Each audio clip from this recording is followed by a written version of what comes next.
Captain Alan Reeves stood on the bridge of the U.S. horizon, his hands clasped behind his back as he stared at the view screen. The massive space station orbiting Sirius B gleamed in the light of the binary star system. 7 alien ships surrounded the station, each one different in design, from sleek silver disks to bulky organic-looking vessels.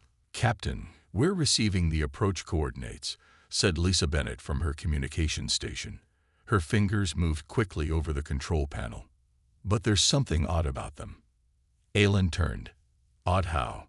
"They're keeping us at least 2 kilometers away from any other vessel. The closest approved parking orbit is much farther from the station than the other ships." Alan frowned. Humanity had only recently discovered faster-than-light travel, and this was their first official meeting with the Galactic Concord.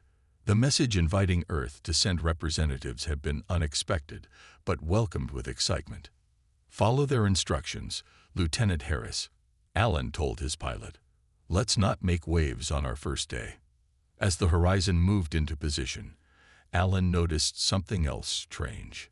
The alien vessels were actively adjusting their orbits, maintaining distance from the human ships. The 2 other Earth vessels, the Pathfinder and the Discovery, reported the same behavior. "Sir," Lisa called out, her voice tense, "I'm picking up communications between the alien ships.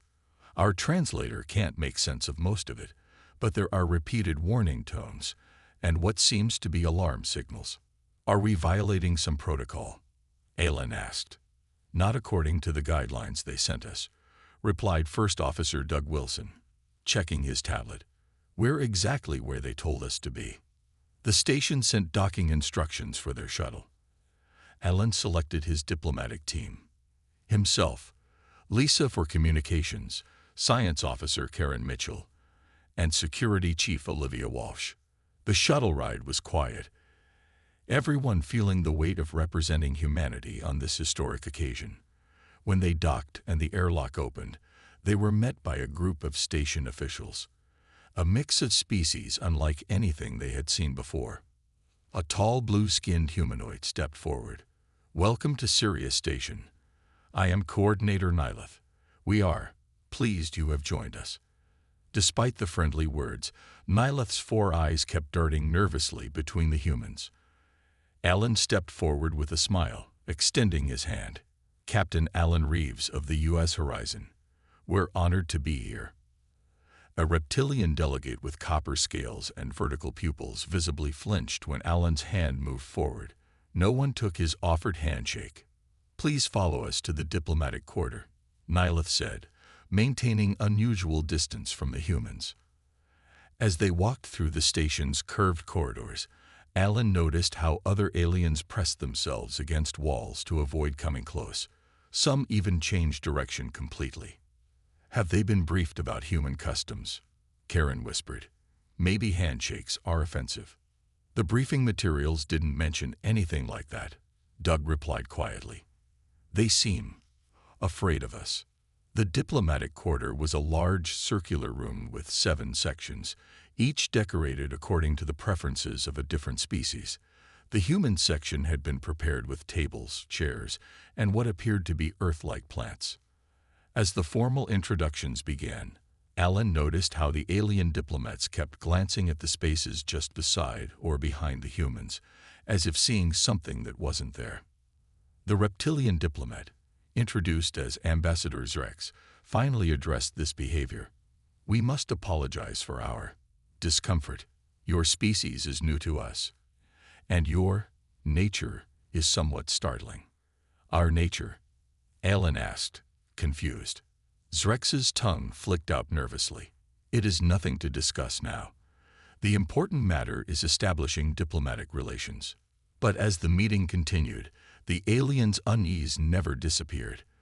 They avoided physical proximity to humans, spoke in hushed tones when addressing them, and kept staring at empty space around each human delegate. Alan knew one thing for certain: their hosts were hiding something important.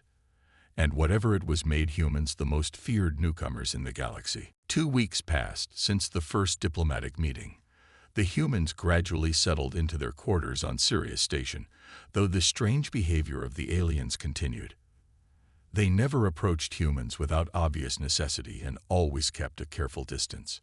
On the bridge of the U.S. Horizon, Security Chief Olivia Walsh stared at her monitor with narrowed eyes. "Captain, we have an unauthorized vessel approaching. It's small, probably a research craft." Captain Alan Reeves moved to her station. "Origin. It appears to be Vexari, sir." Olivia pulled up an image of the insectoid species they'd met during the diplomatic talks. The Vexari were known for their 6 limbs, compound eyes, and intense scientific curiosity. "They're hailing us," Lisa Bennett announced from communications. Alan nodded. On screen, the view screen flickered to life, showing a Vexari with dark blue exoskeleton and twitching antennae. "I am researcher Creek of the Science Guild.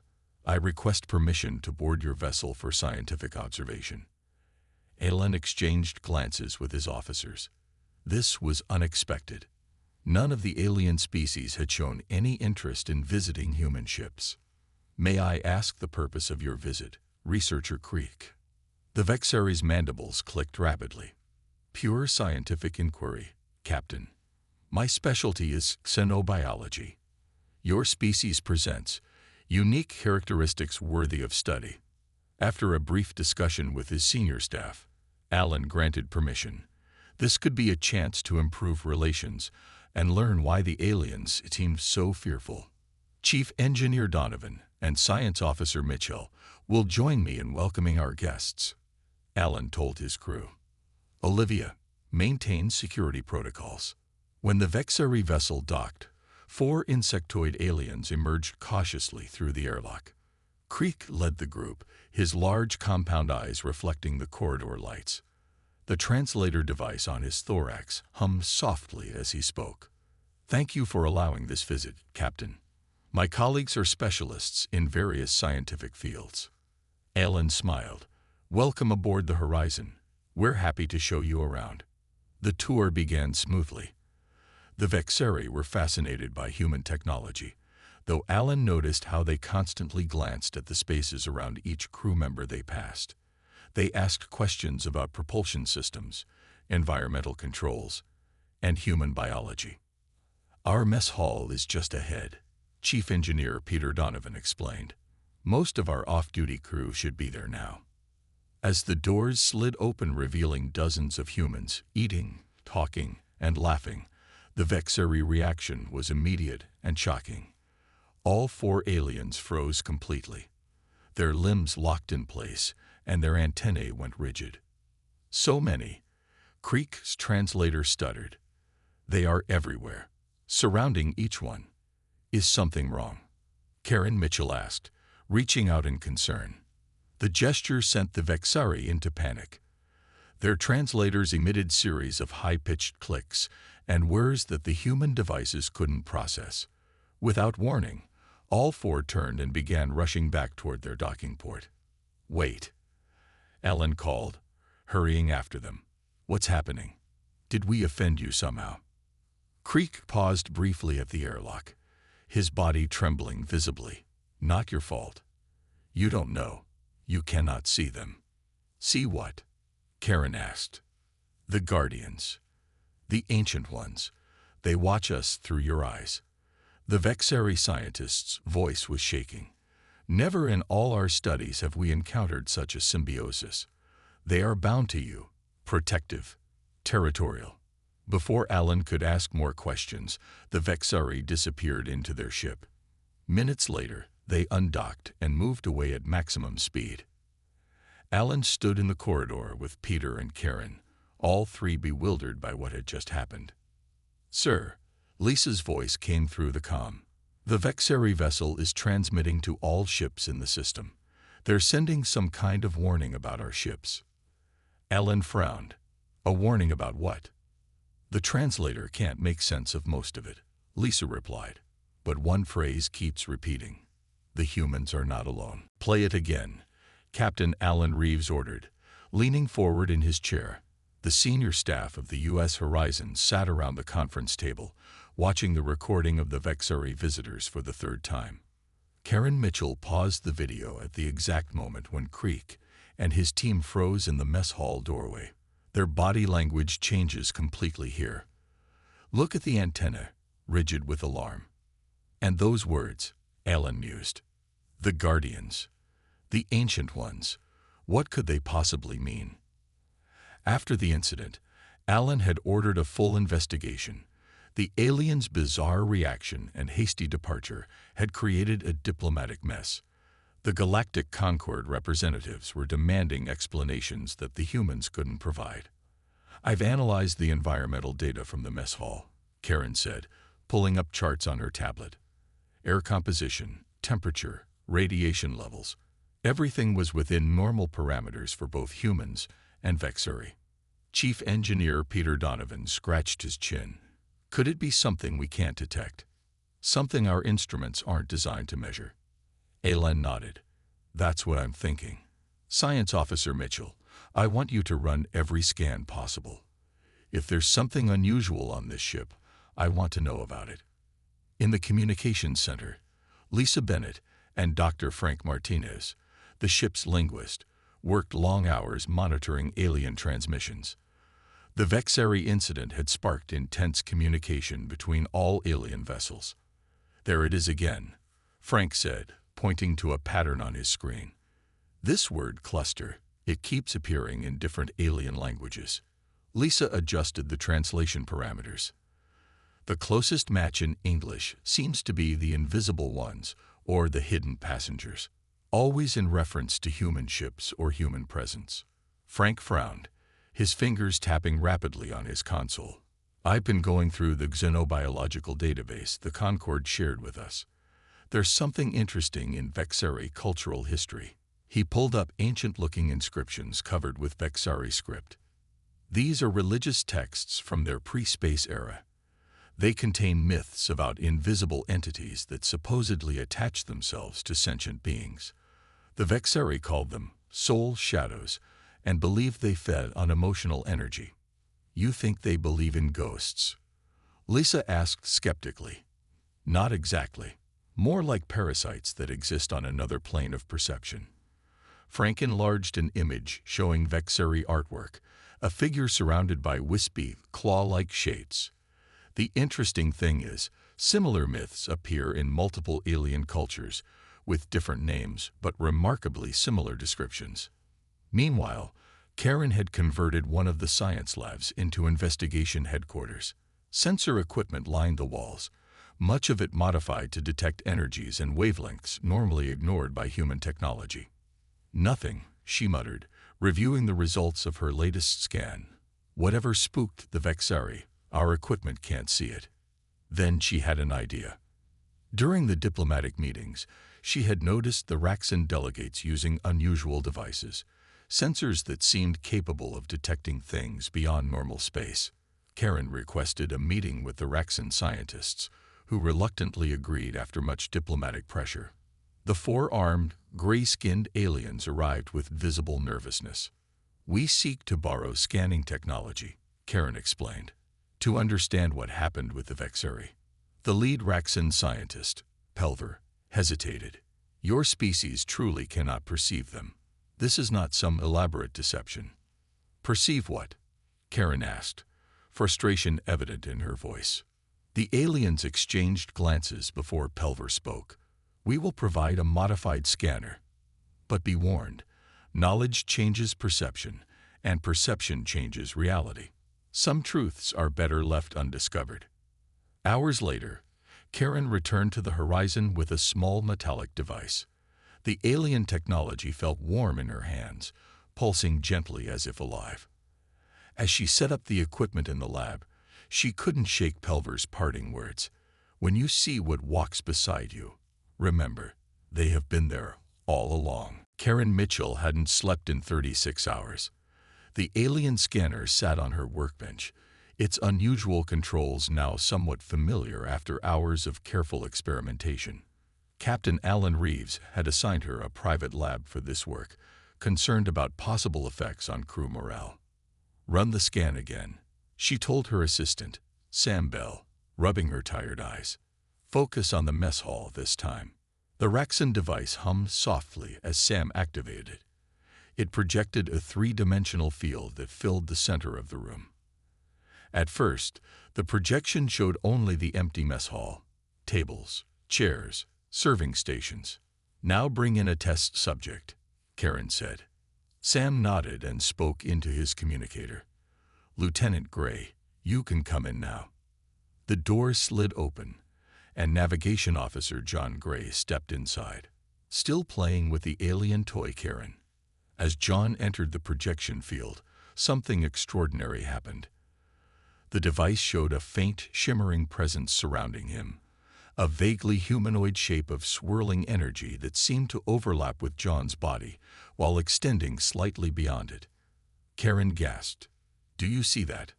Sam's eyes widened. What is it?" "John, stand perfectly still," Karen ordered, adjusting the scanner settings. The image sharpened, revealing more detail. The energy being appeared to have a definite structure, almost like a second body wrapped around John's, but translucent and shifting. "What are you two staring at?" John asked, looking around nervously. Karen swallowed hard. "John, according to this alien scanner, there's something with you. Some kind of energy pattern." John looked down at himself. "I don't see anything." "You wouldn't," Karen said softly. "Our eyes can't perceive it, but the aliens can." Across the ship, in his quarters, Dr. Frank Martinez was deep in research. The ship's computer displayed historical records from Earth, ancient artwork, religious texts, and folklore from dozens of cultures. "Computer, narrow search parameters," Frank instructed. "Focus on protective spirits, guardian entities, and invisible companions." The screen filled with images: Egyptian cave figures, Roman genius spirits, Native American spirit guides, Asian ancestral guardians, European guardian angels. In culture after culture throughout human history, people had described invisible presences that protected them. Frank's communicator beeped. "Martinez here." "Frank, it's Lisa. You need to come to the bridge. We're receiving a transmission from the Galactic Concord. They want to talk about what they call the human situation." On the bridge, Captain Reeves and his senior officers watched as Coordinator Nylith's blue face appeared on the main screen. "Captain Reeves," the alien began, "we understand your science officer has obtained Raxon scanning technology." Ellen glanced at Karen in surprise. "News travels fast. We must discuss what you may discover," Nylith continued.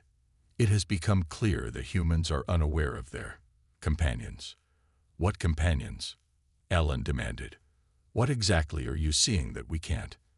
Nylith's four eyes blinked in sequence. "Your species has evolved alongside symbiotic energy beings that exist partially in another dimensional plane. These entities have bonded with humans over millennia. They are invisible to your perception, but quite visible to most galactic species." The bridge fell silent as the implications sank in. "Are they dangerous?" Olivia Walsh asked finally. "Not unless their hosts, you humans, are threatened," Nylith explained. "Then they become formidable. This is why no spacefaring species has ever attacked Earth, despite discovering your planet centuries ago. This is why we maintain distance from your ships. This is why the Vexeri researchers fled in terror." Ellen leaned forward. "You're saying every human has one of these beings?" "Yes.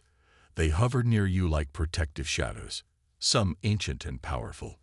When many humans gather, as in your mess hall, the effect is overwhelming to behold."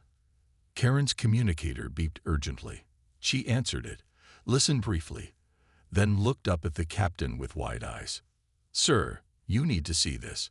I've connected the Raxon scanner to the ship's main sensors and recalibrated it to scan the entire crew." She sent an image to the main screen.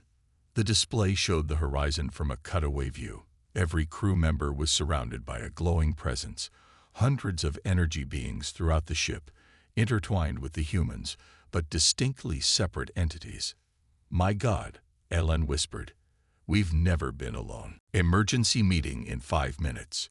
Captain Alan Reeves's voice echoed through the ship's communication system. His tone left no room for questions. Soon, the senior staff gathered in the conference room. The atmosphere was tense as Karen Mitchell set up the Raxon scanner in the center of the table. "Before we begin," Alan said, looking at each officer in turn, "I want to remind everyone that what we discuss stays in this room until we decide how to share it with the crew." He nodded to Karen, who activated the device. Immediately, the air above the table filled with swirling patterns of light, energy signatures surrounding each person present. "My God," Chief Engineer Peter Donovan whispered, reaching out to touch the light around his arm. His hand passed through it without resistance. "We've been running scans for the past 8 hours," Karen explained. "Every human on this ship has one of these energy beings connected to them. The patterns vary slightly from person to person, but the basic structure is the same." Lisa Bennett stared at the shimmering presence around her. "What exactly are they?" Frank Martinez cleared his throat. "Based on my research and the information from the Galactic Concord, they appear to be symbiotic entities that evolved alongside humans. They exist partly in another dimensional plane, which is why we can't perceive them without special equipment." "But what do they do?" Olivia Walsh asked, her security officer's instincts on high alert. "They protect us," Karen said simply. "According to the Raxon scientists I spoke with, these entities respond to human emotions. When we feel threatened, they take defensive postures." Ellen brought up the recording from their meeting with Coordinator Nyleth. The alien's words echoed through the room. "This is why no spacefaring species has ever attacked Earth, despite discovering your planet centuries ago." "They've known about us for centuries?" Peter asked, shocked. "Apparently so," Alan confirmed. "But they kept their distance because of our guardians." Dr. Gina Howard, the ship's chief medical officer, had been quietly studying the scanner's readings. Now she spoke up. "There's something else. Look at the historical medical data I've compiled." She displayed charts on the main screen. "Humans have survived numerous extinction-level events throughout our evolution. We've endured diseases, climate changes, and disasters that should have wiped us out. Our technological development has been unusually rapid compared to other species." "You think these entities have been helping us?" Alan asked. "I think they've been subtly guiding us," Jenna replied. "Not controlling us, but perhaps influencing our survival instincts, our immune responses, our cognitive leaps." The room fell silent as everyone processed this information. "Why can't we see them ourselves?" Peter finally asked. Frank smiled slightly. "Perhaps we do, in a way. Throughout human history, people have reported sensing invisible presences, guardian angels, spirit guides, the feeling of being watched when alone, the sense that someone is protecting you. Or the sudden inspiration that seems to come from nowhere," Karen added. "The unexplained survival of impossible situations." Alan stood up and walked to the viewport, looking out at the stars. "We need to approach the Galactic Concord with what we've learned. If these entities have been with us all along, we need to understand them better." The meeting with the alien representatives was arranged quickly. This time, when the human delegation entered the diplomatic chamber, they were aware of what the aliens could see. "You know now," Coordinator Nyleth stated rather than asked. Alan nodded. "We know we have companions. What we don't understand is why this makes you fear us." An elder Vexari stepped forward, mandibles clicking softly. "It is not the presence of your guardians that frightens us, Captain. Many species have evolved alongside other life forms." "Then what is it?" Ellen pressed. "It is their nature," the Vexari said. "Your guardians are ancient beyond reckoning. They were old when our ancestors were still primitive organisms, and they have chosen humanity as their partners. We do not know why, but we know this. Whatever plans they have for your species, they are beyond our comprehension." Nyleth added quietly, "And that, Captain Reeves, is truly terrifying. If these guardians have been with us our entire existence, can we communicate with them?" The question came from Dr. Jenna Howard, As the senior staff gathered again in the science lab, Captain Alan Reeves leaned against a console, considering the idea. Is that even possible? Karen Mitchell adjusted the Raxon scanner, which now projected a continuous image of the energy beings around each person. The aliens see them clearly. If we can perceive them with technology, maybe we can find a way to interact with them. I've been studying the Concord's neural interface technology, Peter Donovan said. With some modifications, we might be able to create a bridge between our consciousness and whatever plane these entities exist on. Ellen looked uncertain. Is that safe? According to the Galactic Concord records, no species has ever attempted direct communication with these beings. Frank Martinez noted, they've always observed from a distance. Because they're afraid, Olivia Walsh said. Jenna nodded slowly. If these guardians have been with humanity for our entire evolution, they're part of us in some fundamental way. I believe attempting communication is worth the risk. After lengthy discussion, Alan made his decision. Set up the experiment, but I want every possible safety measure in place. Word of the planned test spread quickly through diplomatic channels. The alien representatives were shocked by the humans' intention to communicate with their guardians. Several species sent warnings, while others requested to observe the unprecedented experiment. 3 days later, the preparations were complete. The medical bay had been transformed into a testing chamber. Neural interfaces borrowed from the Galactic Concord were connected to a modified version of the Raxon scanner. Who's going to be the test subject? Lisa Bennett asked, looking around the room nervously. I will, Peter volunteered, stepping forward. I designed most of the interface modifications. I understand the risks better than anyone. Alan nodded reluctantly. The experiment will proceed with Chief Engineer Donovan as the subject. Under Gina's supervision, Peter was connected to the neural interface. Electrodes placed on his temples and spine would translate the energy patterns into signals his brain could interpret. The Raxon scanner was calibrated to focus specifically on the guardian entity surrounding Peter. Several alien observers watched from behind a safety barrier, their expressions ranging from scientific curiosity to obvious terror. Beginning neural synchronization, Karen announced, activating the equipment. At first, nothing happened. Peter lay on the medical bed, eyes closed, breathing steadily. Then his breathing quickened. His eyelids fluttered. The monitors showing his brain activity spiked dramatically. Peter, can you hear me? Jin asked, monitoring his vital signs.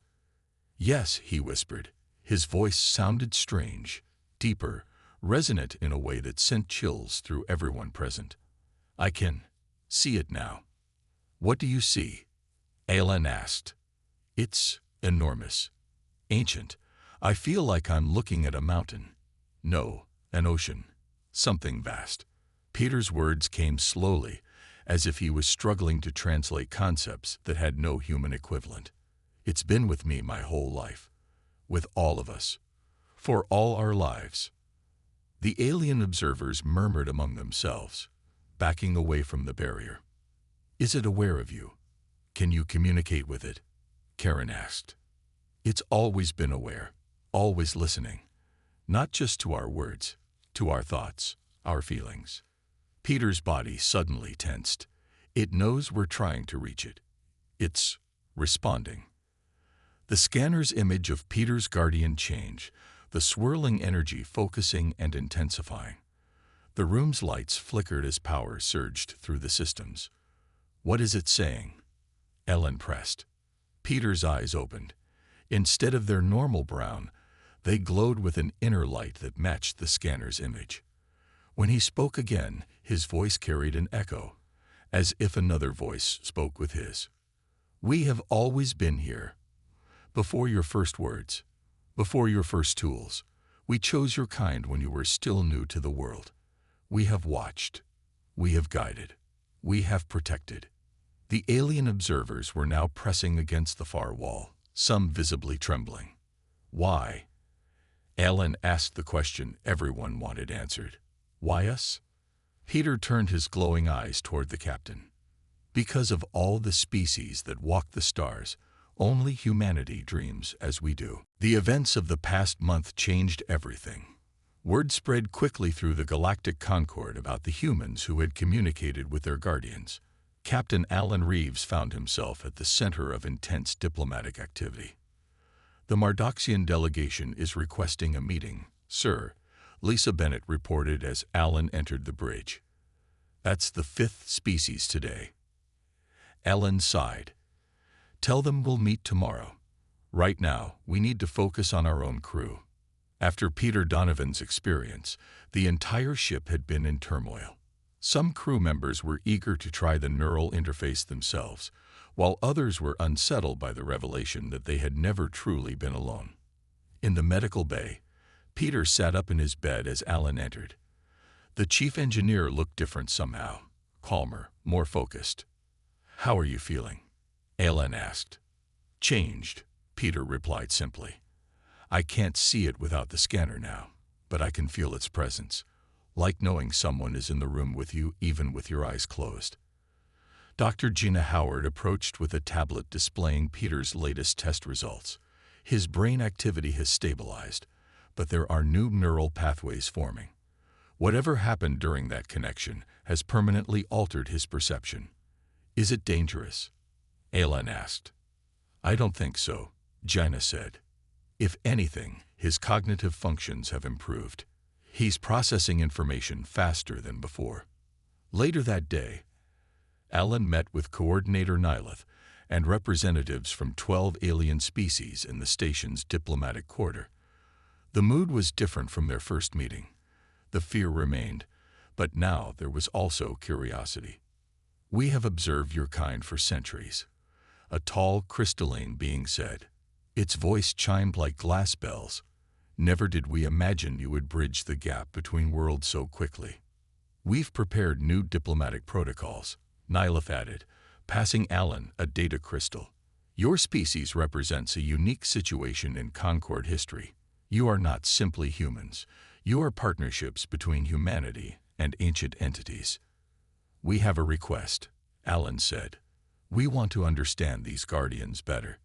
We want your help studying them, learning from them." The aliens exchanged glances. Finally, the Vexari representative clicked forward. "This is unprecedented. But we will share what knowledge we have. In return, we ask to observe, from a safe distance, as you develop this connection." A week later, the U.S. Horizon prepared to return to Earth. The ship had been modified with new equipment provided by the Galactic Concord, designed to help humans study their invisible companions. On the observation deck, Alan stood alone, watching the stars. The Raxon scanner sat on a pedestal nearby, its display showing the swirling energy being that surrounded him. Karen Mitchell joined him, carrying 2 cups of coffee. "The Earth delegations are shocked by our reports. They're preparing for your arrival. It's going to change everything. Our understanding of human history, our place in the universe." Alan nodded, taking the coffee. "What happens when every human on Earth learns they've never been alone? That we've had guardians guiding us all along." "I think most people already know, in some way," Karen said. "We felt their presence in our quiet moments. We've sensed their guidance in our dreams." The ship's engines hummed as they prepared for the jump back to Earth. Alan studied the scanner's image one last time before shutting it off. "We don't need this anymore," he said quietly. "Not really. Now that we know they're there, we can learn to sense them ourselves." As the Horizon moved away from Sirius Station, the alien vessels kept their distance, still wary of approaching too close to a human ship. They watched as the Earth vessel disappeared into the darkness, carrying its crew and their ancient guardians back home. In his quarters, Peter Donovan stood before a mirror, looking at his reflection. For a brief moment, he saw not just himself but a shimmer of something else, a glimpse of his guardian, visible now without any technology. He smiled. "You've been watching us grow up," he whispered. "Now we can finally see you too." The guardian didn't respond in words, But Peter felt a sense of profound agreement wash over him. And something more, anticipation. Whatever journey humanity and their ancient protectors would take together, it had only just begun.